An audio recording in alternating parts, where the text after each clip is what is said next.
Which side are you on? Which side are you on? Tell me, which side are you on? Which side are you on? We'll fight against George. We'll fight Elon Musk.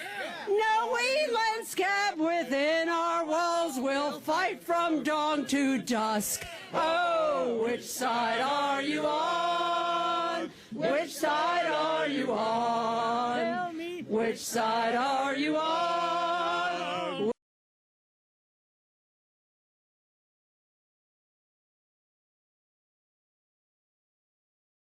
Here are the undeniable facts. There are 25 to 30 U.S.-funded biolabs in Ukraine. According to the U.S. government, these biolabs are conducting research on dangerous pathogens.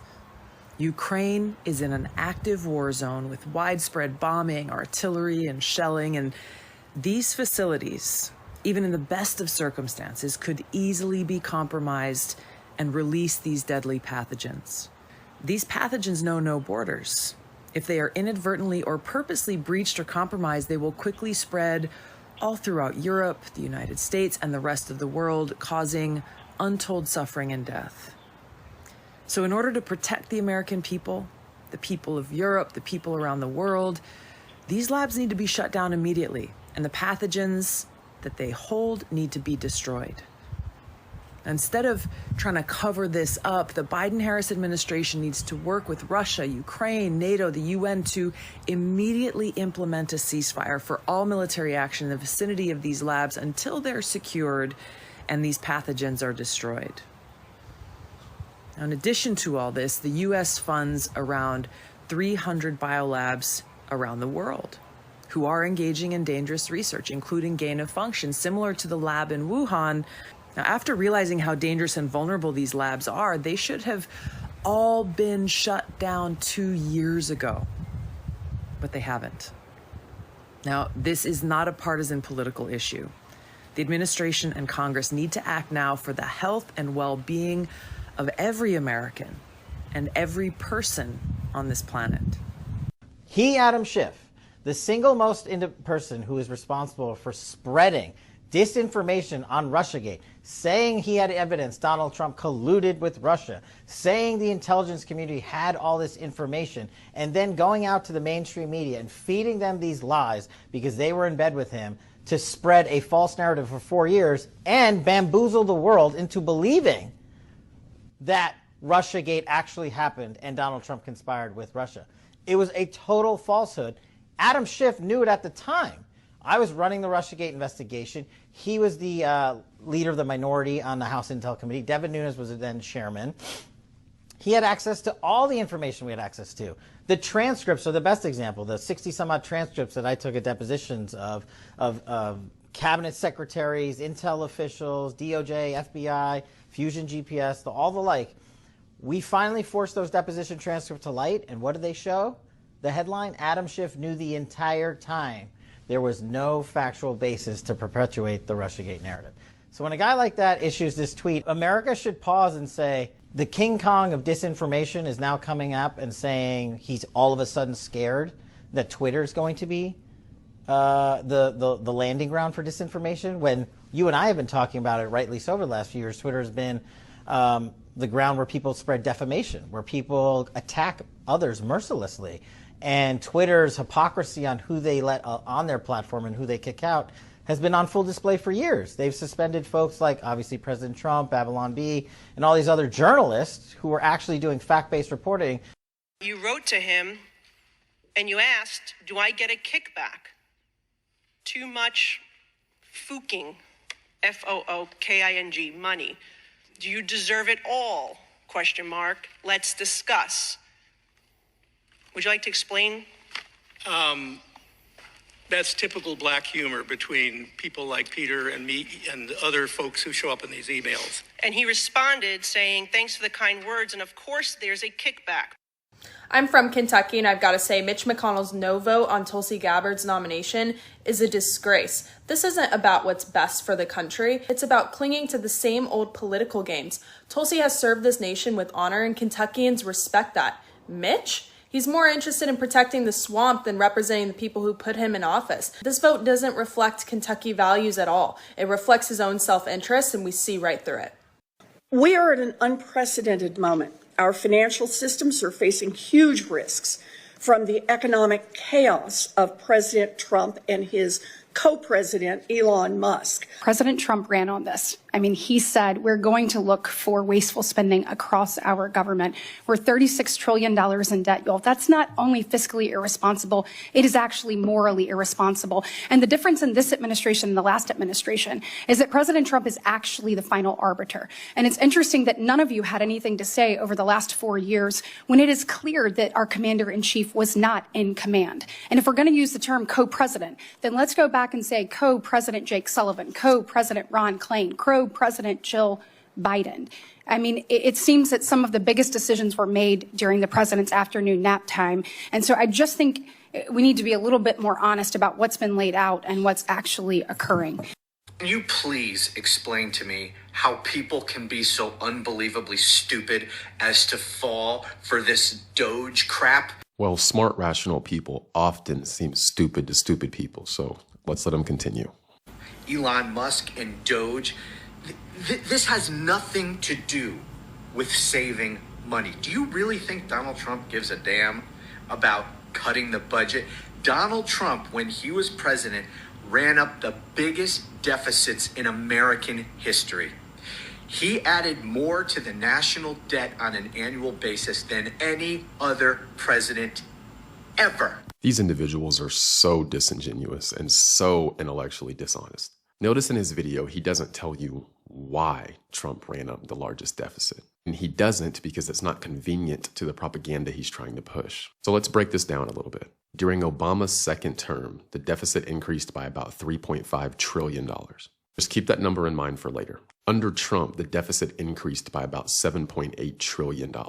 So what he's saying technically isn't wrong. He's just leaving out key points to paint a picture that is not the truth. Under Donald Trump, there was a global black swan event, a pandemic. In response to that, our government spent $3.6 trillion on that pandemic alone, under Trump. So that's as much as Obama's second term alone right there. And the spending was bipartisan. Now, $1.9 trillion of that $7.8 trillion deficit he's talking about came from Donald Trump giving Americans tax cuts. So $1.9 trillion of that deficit is from Donald Trump putting dollars back in the American people's pockets instead of having them give it to the government. This is why you shouldn't take people with TDS or EDS seriously.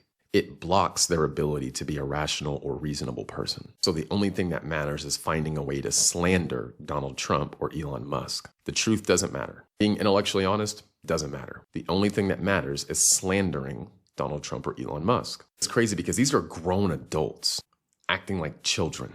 Anyway, let's let him continue. This man doesn't give a damn about saving money. This is about giving Elon Musk all the power that he paid for.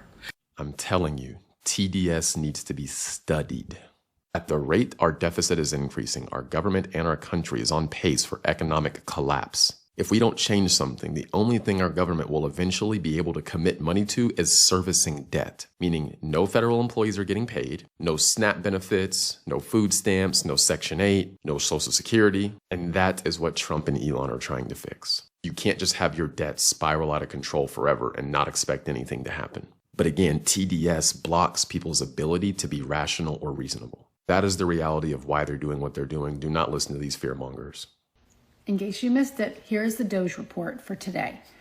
So where is our money actually being spent? Well, they found that $3 million is being used to study steroid-enhanced hamster fighting. I think you could just go to like a bar at night, watch a couple dudes get into it, and know what steroids will do for a fight, okay? $2.3 million has been used for studying cocaine effects on beagles. Why don't you just spend about $1,500, get yourself a Coachella ticket, get a lawn chair, sit back, watch. You'll understand what cocaine does to anyone. Coachella, just go there. $600,000 in parrot romance. That's important. It's definitely really important, actually. We'll keep that. $500,000 in racial aggression in mice. I'm sorry, do mice give a shit They just want your food. They don't care if you're black, you're white, you're Asian. They don't care. They just probably want to get your food and your crumbs and in your house and on the streets and gross, okay? 1.1 million training mice to binge drink. Just go to UGA, pick a sorority house, pick a fraternity house, watch them on the weekends. They'll binge drink. Study the effects after that. Free. Just again, lawn chair. See, I think we should just promote buying a couple of lawn chairs and go to a couple of these events. You'll get all the studies you need and willing participants. 2.1 million encouraging Ethiopians to wear shoes. That's effective for Americans. Thank God. That's where our money is going. We can't buy groceries, but let's make sure those Ethiopians wear their shoes. I can't even get my kid to put their shoes on. Okay, can we maybe put a little money in that? Or sometimes I'm like, where's the other shoe? Why do you only have one? What happened to the second one? Okay, 187,000 verifying that kids love their pets. Unless you're raising Jeffrey Dahmer, your kids like their pets. It's just natural. Most people like pets more than like humans. I know, I do. 2.7 million studying Russian cats on treadmills. Why don't we take 2.7 million and try to encourage more Americans to use treadmills? Okay. Finally, 875,000 studying cocaine effects on quail mating. Again, lawn chair, sorority fraternity house, a good party.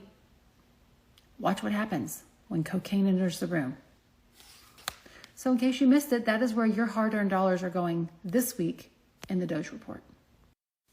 Hi, this is EPA Administrator Lee Zeldin. One of my very top priorities at EPA is to be an excellent steward of your hard-earned tax dollars. There will be zero tolerance of any waste and abuse. An extremely disturbing video circulated 2 months ago featuring a Biden EPA political appointee talking about how they were tossing gold bars off the Titanic, rushing to get billions of your tax dollars out the door before Inauguration Day. The gold bars were tax dollars, and tossing them off the Titanic meant the Biden administration knew they were wasting it. Following this revelation, during my meetings with members of Congress, I made a very important commitment to them and to the American people, which I reiterated at my confirmation hearing that if confirmed, I would immediately get a full accounting. Fortunately, my awesome team at EPA has found the gold bars. Shockingly, roughly $20 billion of your tax dollars were parked at an outside financial institution by the Biden EPA. This scheme was the first of its kind in EPA history, and it was purposefully designed to obligate all of the money in a rush job with reduced oversight. Even further, this pot of $20 billion was awarded to just 8 entities that were then responsible for doling out your money to NGOs and others at their discretion with far less transparency. Just under $7 billion was sent to one entity called the Climate United Fund. I'm sure you and I now have some of the same questions. How do these organizations decide how to allocate funding? How much money have they given out so far and to whom? Are there any former Biden EPA staffers who are now working at these entities? Let me make one thing abundantly clear. At this point, there is zero reason to suspect any wrongdoing by the bank. Here's my position as EPA Administrator. The financial agent agreement with the bank needs to be instantly terminated, and the bank must immediately return all of the gold bars that the Biden administration tossed off the Titanic. EPA needs to reassume responsibility for all of these funds. We will review every penny that has gone out the door. I will be referring this matter to the Inspector General's office, and will work with the Justice Department as well. The days of irresponsibly shoveling boatloads of cash to far-left activist groups in the name of environmental justice and climate equity are over. The American public deserves a more transparent and accountable government than what transpired these past 4 years. We take our obligations under the law as seriously as it gets. I've directed my team to find your gold bars, and they found them. Now we will get them back inside of control of government as we pursue next steps. As President Trump has vowed, we are going to usher in a new golden age of American success for the citizens of every race, religion, color, and creed. This is huge. While visiting the Oval Office, Elon Musk just announced that Doge will be investigating federal employees who have a high net worth despite low pay. You know, people like Congresswoman Nancy Pelosi, whose net worth soared from $13.7 million in 2008 to $21.7 million in 2009, and today sits at around $230 million, despite only being paid $174,000 a year as a member of Congress. Did you know that the median wealth for a U.S. senator in 2009 was around $2.38 million? And back in 2010, Fox News reported that the U.S. government workforce took in approximately $447 billion in compensation, and a CNBC article from 2010 showed that more than half of members of U.S. Congress are millionaires and earned at least more than $175,000 more than the average American. It's really bizarre how, as Americans get poorer, they get more rich. And the number of federal workers earning over $150,000 has increased tenfold since 2005. Maybe this is why it really seems like many of them aren't working for the American people. Trump and Elon are going up against some really powerful forces, but they're not afraid, and that's exactly what we need. People who are willing to fight for the American people and go against the system. This isn't about Republican versus Democrat. This is about the American people versus the establishment. You're either rooting for America or you're rooting for the powers that be. Things are about to get very interesting. If I see another Democrat get on this app complaining about food prices, I'm going to fucking scream. Food has been through the roof for the past 4 years, and every time we complained about it, y'all told us to get a better job. Now we have Trump in office, who has not even been in office for 40 days, and y'all complaining about food prices? But for the past 4 years, this previous administration was giving illegals all of the food stamps and our money, but y'all was quiet then. I have not seen one Democrat get on this app and say, damn, they wasn't helping the American people in North Carolina or California. They was sending U.S. aid money to other countries. Like last week, they sent $59 million to a luxury hotel in New York with our tax-paying dollars. Yet y'all complaining about everything Trump and Elon do. If y'all don't take this selective outrage and get the fuck out of my face, we don't want to hear it. Food prices been high for the past 4 years while they shipped our money to other fucking countries and did not help an American in sight. Get the fuck out of my face with this selective outrage, because y'all are full of fuck. If a judge tried to tell a general how to conduct a military operation, that would be illegal. If a judge tried to command the attorney general and how to use her discretion as a prosecutor, that's also illegal. Judges aren't allowed to control the executive's legitimate power. The word legitimate is doing a lot of work here, but we do know that judges do get to say whether the executive is complying with the law or not. That's been the case for decades, hundreds of years. Well, I think there's a difference between saying whether you're complying with the law, and then you have these individual district court judges setting effectively broad federal policy that is specifically reserved for the President of the United States. I think we do have a constitutional crisis, and it's being caused by these judges. They're not here to tell us. They're not here to tell us how to spend the money. They're not here to set broad federal policy. That is the president's job as elected by the people. These judges are supposed to be settling discrete, specific matters, not policy setting. I think Vance is right. I think Trump has a point. And these judges want nothing more to continue the lawfare against Trump. Okay, so I just made a video debunking the New York Times. But during that process, I found this very interesting. So before Elon took over Twitter, we know that 96% of political donations from employees of Twitter went to Democrats. 96%. Twitter was dominated by Democratic ideals and values. But let's think about this. I want to go back to something I talked about earlier. Let's start at the bottom. In 2021, Twitter reported an adjusted EBITDA of about $682 million and about $5 billion in revenue. So adjusted EBITDA was 13.64% of revenue. Now let's go to the modern form of the X platform. X also reported to the investors 2024 adjusted EBITDA of about $1.25 billion in an annual revenue of $2.7 billion. The reason the revenue went down is because more or less a bunch of advertisers staged a coup against X to harm the platform because they didn't like Elon taking it over.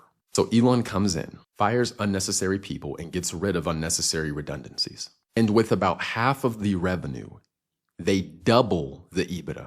What does this tell you? It tells you that Twitter was inflated with a bunch of unnecessary people and processes. X now works just as good as it ever did, and it has more features than it ever did. And on top of that, now it actually pays creators. So now more people are benefiting financially from the platform that weren't before. But here's kind of the point I'm getting towards. Again, it was a very left-leaning company. And the way they run it was pay a bunch of unnecessary people a lot of money and have a lot of those people over-moderate the platform against their political opponents. So 9 out of 10 people at that company were Democrats, and they loved the idea of having a bunch of unnecessary people being on the payroll, which drives up administrative cost. This seems to be kind of a correlation with Democrats and the federal government. And this is why they're fighting Doge so hard. So again, Doge is doing the right thing. The less unnecessary people we have in government, the less money we have to pay in taxes to pay for these unnecessary people's salaries. On top of that, the less we have of these people sending our money to all types of crazy expenditures around the world, the less we have to pay in taxes. Not to mention them pushing beliefs that many of us don't agree with. My overall point is that there's a correlation between the old Twitter and Democrats in our government. X is now a much better platform, and we need to do the same with the government. Get rid of the unnecessary people and processes and make the government more efficient so it can better serve the American people. Do we really need to hire a fourth branch of government called Elon Musk to go out and do it for us? My name is Magatte Wade. I'm a Senegalese-American entrepreneur. I've been living in the U.S. since 1998, and I became a U.S. citizen in 2018. I'm also an author of The Heart of a Cheetah, a book that talks about African entrepreneurship and prosperity. Mr. Raskin, your words earlier really worried me, and I will tell you why. When you say we are here, and we should be here to talk about Mr. Elon Musk and all the unconstitutional things that he's doing, and you said we shouldn't be here to talk about regulation or anything like that, first of all, I want to say, then why did you have me here? As an entrepreneur, my time is valuable. I came here because I thought we were going to talk about the regulatory state and why it matters. So you need to make up your mind on that, and I'm deeply offended by what you said there. Furthermore, I would tell you why I came when I was invited to speak on this. Because right now, everybody in this country, these issues of regulation, overregulation, has been made into a matter of partisanship. Are you from the left or are you from the right? I don't care. Because where I come from, the overregulation causes us to be where we are. My continent, Africa, is the poorest region in the world today because it happens to be the most overregulated region in the world. So if you don't see the value of overregulation, if you need and want to wait until this country becomes like most African countries, I don't know. I love this country and I don't want to see it go down there. And also, just so you know, what does overregulation mean for regular people? It means death, literally. People are packing themselves into little fishermen's boats, trying to leave nations that are overregulated, therefore no jobs, and then they have to leave and go seek jobs someplace else.